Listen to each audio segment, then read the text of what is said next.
Hello, my name is Maya, a student at the American University of Paris. I am currently double majoring in management and computer science.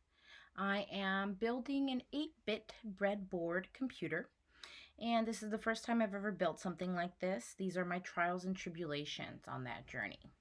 The kit comes in 4, and the first part is building the clock module. And it will be consisting of an astable mode, monostable mode, and bistable mode.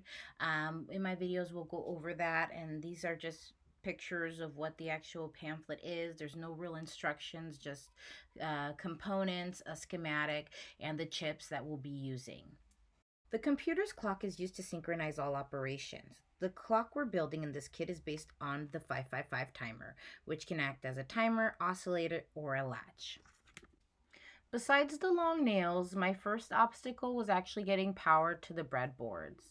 Since the kit comes from the United States, everything is meant for like a United States plug-in, so I have to use an adapter just to plug it into the wall here in France. And the first part is building the clock in the astable mode, where it works as a basic timer. So I was able to get it to light up, but the only thing is it's not flashing.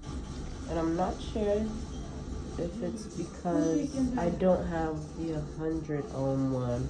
They only give us 1,000, 1,000,000, or the 220. So since there wasn't no 100, I used a 220. In the video he had a 100 one, so I'm not sure why it won't flash. The YouTube videos on this build were made years ago, and the kit that you might receive today might have a few different components. So you might need to use Amazon or other retailers to find replacements. That way you can match the video and you can get the right results. I bought some more resistors and I used 100 ohms to finally get my timer to work. Isn't it amazing? So I completed the astable mode of the clock, which works as a timer. This helps with synchronization of all the operations. And here I am completing the monostable mode, which can also be think of a manual mode, which can let you push a button to advance each clock cycle. So this would be the oscillator that we're talking about. Astable mode is going to be the timer. Monostable is the oscillator. Look, I made a button. I made a button. So I've got it working now, and let's see, my little button works too, but it doesn't do like that where it's on for a little bit and then it goes off by itself.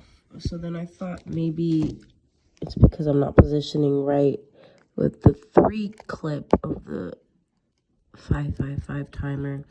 But then when I connect it, one moment, it just lights up, and then now my button turns it off, but it's not doing that little like 2-second delay of it turning off. So it'll turn it off, which is nice, but it won't.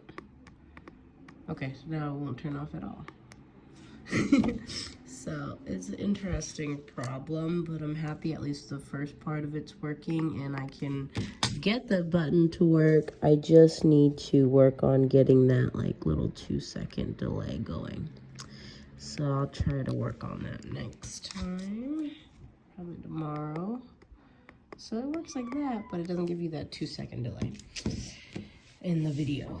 So yeah, I'll work on that tomorrow. So the astable mode has been completed. The monostable mode just needs that delay. And next we'll move on to the bistable mode. Thank you so much for watching my video. Enjoy the rest of your day. Until next time.